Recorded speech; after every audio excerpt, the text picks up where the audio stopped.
Hi friends, welcome to மலர் வனம். இந்த video கண்டிப்பாக உங்கள் எல்லாருக்குமே யூஸ்ஃபுல்லாக தான் இருக்குங்க. நான் வந்து ஒரு நாள் ஃபுல்லாக ஹெல்த்தியாக என்னென்னலாம் சாப்பிட்றோம் அப்படின்றத அந்த வீடியோவில் இருக்க போது. இன்றைக்கி வந்து காலையில் கிச்சன் ஃபஸ்ட்டு ஸ்டார்ட் பண்ணலாம் அப்படின்னு சொல்லிட்டு வந்துட்டேன். ஸோ காலையில் நம்மளோட கிச்சன் இப்படி தான் இருக்குது. கபிலன் வந்து ஸ்கூலுக்கு போயாச்சு. கபிலன் ஸ்கூலுக்கு போனதுக்கப்புறம் தான் நான் வந்து என்னோடய குக்கிங் எல்லாமே ஸ்டார்ட் பண்ணுவேன். அவருக்கு வந்து காலைல என்ன பிடிக்குமோ அதை கொடுத்து அனுப்பி விட்டுட்டு அதுக்கப்புறம் தான் எங்களுக்கு என்ன தேவையோ அதை நான் சமைக்க ஆரம்பிப்பேன். ஸோ சமைக்க ஆரம்பிக்கிறதுக்கு முன்னாடி ஒரு கிளாஸ் ஃபுல்லாக ஃபஸ்ட்டு வந்து தண்ணி குடிச்சிடலாம். ஃபஸ்ட்டு வேலை காலையில் தண்ணி குடித்ததுக்கப்புறம் தான் ஸ்டார்ட் ஆகும். இன்றைக்கி என்ன செய்ய போகிறேன் அப்படின்னு பார்த்தீங்க அப்படின்னா, ப்ரெட் ஆம்லேட் மாதிரி தான், பட் வெஜிடேரியன் ப்ரெட் ஆம்லேட் அதுதான் செய்ய போகிறேன். அதுக்கு வந்து 1/2 கப் அளவுக்கு கடல மாவு எடுத்துக்கோங்க. கொஞ்சமாக மஞ்சத்தூள், கொஞ்சமாக ஜீரகம் சேர்த்துக்கலாம். கண்டிப்பாக பெருங்காயம் சேர்த்துக்கோங்க. ஏன்னா இது வந்து கடலை மாவு அப்படின்றதுனால பெருங்காயம் கண்டிப்பாக சேர்த்துக்கோங்க. அடுத்தது உப்பு. அடுத்தது நம்ம வீட்டில் ரெகுலராக யூஸ் பண்ணுற மிளகாய்த்தூள் 1 டீஸ்பூன் எடுத்துருக்கேன். அதாவது குட்டி டீஸ்பூன் 1 டீஸ்பூன் போட்டிருக்கிறேன். அடுத்தது ஒரு பச்சை மிளகாய் பொடியாக நறுக்குனது. அடுத்தது 1/2 கப் அளவுக்கு கேப்சிகம் பொடியாக நறுக்குனது. 3 சின்ன வெங்காயத்தை சின்னதாக ரொம்ப சின்னதாக நறுக்கி வச்சுருக்கேன். அடுத்தது ஒரு கேரட் அளவு வந்து சொரிஞ்சு வச்சுருக்கிறேன். கூடவே கொஞ்சம் கொத்தமல்லி, இது எல்லாத்தையுமே போட்டுக்கலாம். கூட கொஞ்சம் மிளகு சேர்த்துக்கலாம். மஞ்சத்தூளும் மிளகும் சேரும்போது தான் நம்ம உடம்புக்கு நோய் எதிர்ப்பு சக்தி அதிகமாக கிடைக்கும். அதனால் வந்து மஞ்சத்தூள் சேர்க்குறீங்க அப்படின்னா கண்டிப்பாக மிளகு சேர்த்துக்கோங்க. மிளகு சேர்க்குறீங்க அப்படின்னா கண்டிப்பாக மஞ்சத்தூள் சேர்த்துக்கோங்க. கொஞ்சம் கொஞ்சமாக தண்ணி ஊற்றி கலந்து, இப்போ பார்த்தீங்க அப்படின்னா முட்டை அடித்து வச்சுருக்க மாதிரி இருக்கும் இந்த கலர் பார்க்குறதுக்கு. ஸோ இந்த மாதிரி இதை ரெடி பண்ணி வச்சுக்கலாம். பக்கத்தில் தோசைக்கல் சூடாக இருக்குது. இப்போ இதை ஒரு பக்கம் வச்சுட்டு தோசைக்கல் மேலே வச்சு கொஞ்சம் வேக ஆரம்பித்ததுக்கப்புறமா நீங்கள் அடுத்த பக்கம் வந்து ஃபில் பண்ணுங்கள். ஏன்னா 2 பக்கமும் உடனே ஃபில் பண்ணிங்க அப்படின்னா அது வந்து உள்ளே இருக்க அந்த ப்ரெட்டு வந்து கொலன்னு ஆகிடும். ஸோ கொஞ்சமாக எண்ணெய் ஊற்றிக்கங்க. இப்போ இதை வச்சிடலாம். திருப்பி போடுறதுக்கு ஒரு செகண்ட் முன்னாடி மேலே ஃபில் பண்ணிக்கலாம். இப்போ நான் திருப்பி போட போகிறேன், அதனால் இப்போ மேலே ஃபில் பண்ணிக்கிறேன். இது கம்ப்ளீட் ஹெல்தி ரெசிபிங்க. இதில் ஒரு இதுவுமே சொல்ல முடியாது. இதுக்காக ஆயில் கூட பார்த்தீங்க அப்படின்னா ஒரு 4-5 ட்ராப் விட்டிங்கன்னாவே போதும். நான் விட்ட ஆயில் எல்லாமே வந்து தோசைக்கல்ல அந்த பக்கமும் இந்த பக்கமும் ஓடிடுச்சு. இப்போ பார்த்தீங்கன்னா தெரியும், 2 பக்கமும் போட்டு எடுத்தீங்க அப்படின்னா ப்ரெட் ஆம்லெட் மாதிரியே இருக்கும்.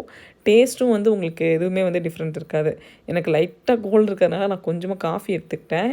ஸோ உங்களுக்கு காஃபி வேணான்னா நீங்கள் அவாய்ட் பண்ணிக்கலாம்.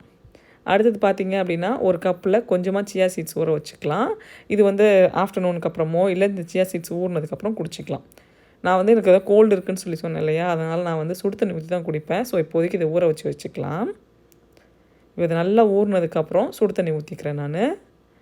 அது ஒரு 5 to 10 மினிட்ஸ்லேயே ஊறிடும். அதுக்கப்புறம் அப்படியே அதை குடிக்க வேண்டியதுதான். ஸோ அதுக்கப்புறம் பார்த்திங்க அப்படின்னா லஞ்சு சமைக்கிறதுக்காக இன்றைக்கி லஞ்ச் என்ன அப்படின்னு பார்த்தீங்க அப்படின்னா சுண்டல் வேக வைக்கலான்னு சொல்லிட்டு சுண்டல் வேக வைக்க வந்துட்டேன்.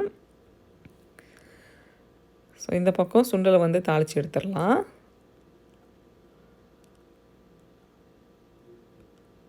சுண்டல் பார்த்திங்க அப்படின்னா கொஞ்சம் கேரட்டு, ஆனியன் இதெல்லாம் போட்டு தாளித்து எடுத்துக்கலாம். டெய்லி வந்து சாம்பார், ரசம் அது மாதிரி வச்சு சாப்பிட்டு கொஞ்சம் போர் அடிச்சிருச்சிங்க. அதனால் சரி இந்த மாதிரி சாப்பிட்லாம் அப்படின்னு சொல்லிட்டு இந்த மாதிரி சாப்பிட்றதுக்காக பிளான் பண்ணியிருக்கிறேன் இன்றைக்கி. ஒரு நாள் நமக்கு பிடிச்ச மாதிரி கொஞ்சம் வித்தியாசமாக சாப்பிட்றது தப்பே இல்லைங்க. இது வீட்டில் இருக்க யாருக்காவது ஒருத்தருக்கு இந்த டிஷ் பிடிக்காம கூட இருக்கலாம். அதாவது இந்த மாதிரி சாப்பிட்றது. ஆனாலும் பரவாயில்ல, ஒரு நாள் வந்து கொஞ்சம் வித்தியாசமாக சாப்பிட்றதுக்கு கொஞ்சம் நல்லா செஞ்சு கொடுத்துடலாம்ல அப்படின்னு சொல்லிட்டு சுண்டல் வந்து இப்போ கிளறி எடுத்துகிட்ருக்கேன் தேங்காய் போட்டு. ஸோ அவ்வளோதான், சுண்டல் ரெடி ஆகிடுச்சு. அடுத்தது ப்ராக்கோலி பொரியல் ரெடி பண்ணிடலாம். ப்ராக்கோலி வந்து அட்லீஸ்ட் மாதத்தில் 2-3 தடவையாக சாப்பிட்டுக்கலாம். அது ஒன்றும் பெரிய டேஸ்ட்லாம் ஒன்றுமே பெருசாக டிஃப்ரென்ஸ் இருக்காது. ஸோ கொஞ்சமாக எண்ணெய் ஊற்றி கடுகு, உளுத்தம்பருப்பு, வெங்காயம் போட்டு தாளித்து விட்டுக்கலாம். தாளித்து விட்டுட்டு அதை கொஞ்சம் கொஞ்சமாக சின்னதாக நறுக்கி வச்சுருந்தீங்க அப்படின்னா சீக்கிரமாக வதங்கிடும். நான் இப்போ சின்னதாக நறுக்கி வச்சுருக்கிறேன். இப்போ அதை சேர்த்துக்கலாம். இது பார்க்குறது தான் இந்த ஒரு கடாய் அளவுக்கு இருக்கிற மாதிரி இருக்கும். காய் சுருண்டு வந்துச்சு அப்படின்னா அப்படியே அது கால்வாசியாக மாறிடும். ஸோ கரெக்டாக இருக்கும். கொஞ்சமாக தக்காளி சேர்த்துக்கலாம். எனக்கு இந்த தக்காளி வந்து அங்கங்கே கடிபடும் போது அந்த டேஸ்ட் பிடிக்கும், இந்த மெத்தடில் செய்யும்போது மட்டும். ஸோ அதுக்காக நான் அந்த மாதிரி போட்டிருக்கேன். இப்போ இது பார்க்குறதுக்கே நல்லா கலர்ஃபுல்லாக இருக்குல்ல, ஒயிட்டு, ரெட்டு, க்ரீனு அப்படின்னு சொல்லிட்டு.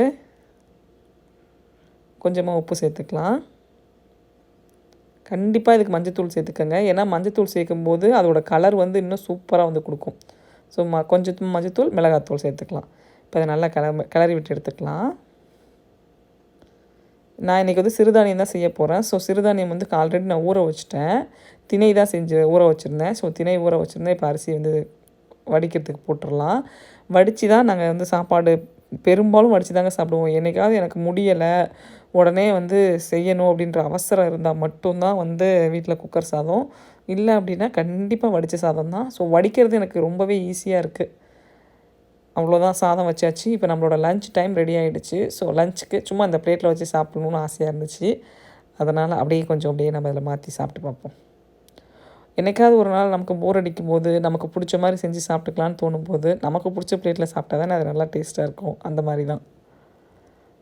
ஸோ இப்போ இன்றைக்கி ப்ரோட்டீனுக்கு சுண்டல் வச்சாச்சு, தயிர் இருக்குது, வெஜிடபிள்ஸும் இருக்குது, சூப்பு குடிக்கிறதுக்காக ரசமும் வச்சுட்டேன். ஸோ இவ்வளோ தாங்க இன்றைக்கி லஞ்சு. சாப்பாடு இப்போ வைக்க போகிறேன், அவ்வளோதான். ஸோ கொஞ்சமாக சாப்பாடு எடுத்துகிட்டு மதியம் எல்லாம் அதிகமாக எடுத்துக்கிட்டோம் அப்படின்னாவே போதுமாக இருக்கும். ஸோ இதுவும் ஒரு கரெக்டான ஒரு ஹெல்த்தியான லஞ்சு தான். ஸோ ட்ரை பண்ணி பாருங்கள். அடுத்தது பார்த்திங்க அப்படின்னா ஒரு ஈவினிங்காக வந்து ஒரு கப் அளவுக்கு கிரேப்ஸ் எடுத்துக்கலாம். அதுக்கடுத்து டின்னர் செய்கிறதுக்காக வந்து தண்ணி வந்து வச்சுருக்கேன். டின்னர் வந்து இன்றைக்கி அடை தான் செய்ய போகிறேன், ராகி அடை. நீங்கள் பச்சை தண்ணி கூட ஊற்றி செய்யலாம். ஆனால் வந்து சுடு தண்ணி கொதிக்க வச்சு ஊற்றி செய்யும்போது அது கொஞ்சம் சாஃப்டாக இருக்குது. அதுக்காக தான் அந்த மாதிரி செய்கிறேன் நான். 2 கப் நான் வந்து ராகி மாவு எடுத்துருக்கிறேன். நான் எடுத்த இந்த 2 கப் ராகி மாவுக்கு எனக்கு 3 அடை வந்து மீந்துருச்சு. எங்கள் வீட்டில் அடை வந்து நைட்டு செஞ்சு சாப்பிட்றத விட உடனே அடுத்த நாள் காலையில் சாப்பிட்றதுக்கு பிடிக்கும். ஸோ அதனால் கொஞ்சம் எப்போவுமே எக்ஸ்ட்ரா தான் நான் செய்வேன். 3 அடை வந்து இதில் மீந்துருச்சு. நீங்கள் வந்து ஒரு 3 பேருக்கு ஃபேமிலிக்கு செய்கிறீங்க அப்படின்னா 1.5 கப் உங்களுக்கு தாராளமாக இருக்கும். இந்த அளவுக்கு கொஞ்சம் சாஃப்டாக இருக்கிற மாதிரி பிசைஞ்சிட்டு இந்த சூடு ஆறுற வரைக்கும் மூடி வச்சிடலாம். இப்போ இது நல்லா சூடு ஆறிடுச்சு. இதில் கொஞ்சமாக கேரட் சேர்த்துக்கலாம், அடுத்தது கேப்சிகம் சேர்த்துக்கலாம், அடுத்து ஆனியன் சேர்த்துக்கலாம். கண்டிப்பாக பெருங்காயத்தூள் சேர்த்துக்கோங்க, உப்பு சேர்த்துக்கோங்க, ஜீரகத்தூள் சேர்த்துக்கோங்க. இப்போ இதை நல்லா கிளறி விட்டுக்கலாம் அடை தட்டுற அளவுக்கு. இன்றைக்கி காலையிலேருந்து பிரேக்ஃபாஸ்ட்டாக இருக்கட்டும், லஞ்சாக இருக்கட்டும், ஃபுல்லாக பார்த்திங்க அப்படின்னா நம்ம நிறைய காய்கறியும் சேர்த்துருக்கோம். ப்ளஸ் வந்து சாம்பார், ரசம் அப்படின்னு போகாமல் சாம்பார்லாம் வைக்கிறதுக்கு பதிலாக சுண்டல் வச்சதே போதும் ப்ரோட்டீன் இருக்கிற அளவுக்கு. ஸோ இப்போ சூப்பராக வந்து நம்ம கிளறி எடுத்தாச்சு. இதை கொஞ்சமாக மல்லித்தலை சேர்த்துக்கலாம். நம்ம வீட்டில் எல்லாருக்குமே இந்த ராகி அடை ரொம்ப ரொம்ப பிடிக்குங்க. நீங்கள் இந்த மாதிரி அடையாகவும் போட்டு தரலாம். இதே மெத்தடில் அப்படியே நீங்கள் வந்து எண்ணெயில் போட்டு பொரிச்சும் கொடுக்கலாம் குழந்தைங்களுக்கு. நான் அந்த பார்ச்மெண்ட் ஷீட் எடுத்துருக்கிறேன், பேப்பர் எடுத்துருக்கிறேன். அதில் தான் வச்சு தட்ட போகிறேன். இங்கே எனக்கு வாழை இலை கிடைக்காது, அதனால் நான் வந்து இதில் தான் தட்டி போட போகிறேன். லைட்டாக கொஞ்சமாக எண்ணெய் விட்டிங்கன்னா போதும். நீங்கள் அதுலேயே தோசைக்கல்லே வச்சு தட்டுறீங்க அப்படின்னா நிறைய எண்ணெய் விட்டுற மாதிரி இருக்குது. இதுனா எனக்கு கொஞ்சம் ஈஸியாக எண்ணெயும் கம்மியாகிற மாதிரி இருக்குது. ஸோ வந்து சாஃப்டாகவும் இருக்குது அந்த மாதிரி நம்ம சுடு தண்ணி ஊற்றி பிசைகிறதுனால. ஸோ அவ்வளோதான், நம்மளோட சூப்பரான டின்னரும் இன்றைக்கி ரெடி ஆகிடுச்சு. ஸோ இன்றைக்கி ஃபுல்லாக பார்த்தீங்க அப்படின்னா என்னென்ன பண்ணேன், என்னென்ன சமைச்சேன் அப்படின்றது தான் ஃபுல் இந்த வீடியோவில் எடுத்துருக்கிறேன். இதில் ஒரு டிஷ் கூட வந்து அன்ஹெல்தி அப்படின்னு சொல்லவே முடியாதுங்க. எல்லாமே கம்ப்ளீட் ஹெல்தி தான். ஸோ ட்ரை பண்ணி பாருங்கள். இதே மாதிரி மில்லட்டை வந்து அட்லீஸ்ட் வீக்லி 1 டே இந்த மாதிரி மில்லட் ரெசிபி செஞ்சு சாப்பிட்டு பாருங்கள். நம்மளோட உடம்பு மட்டும் இல்லைங்க, நம்மளோட மனசும் ஆரோக்கியமாக இருக்கும். ஸோ அவ்வளோதான், நம்மளோட அடை ரெடி ஆகிடுச்சு. இப்போ பிச்சு பார்க்குறேன் பாருங்கள் எவ்வளோ சாஃப்டாக இருக்குன்னு.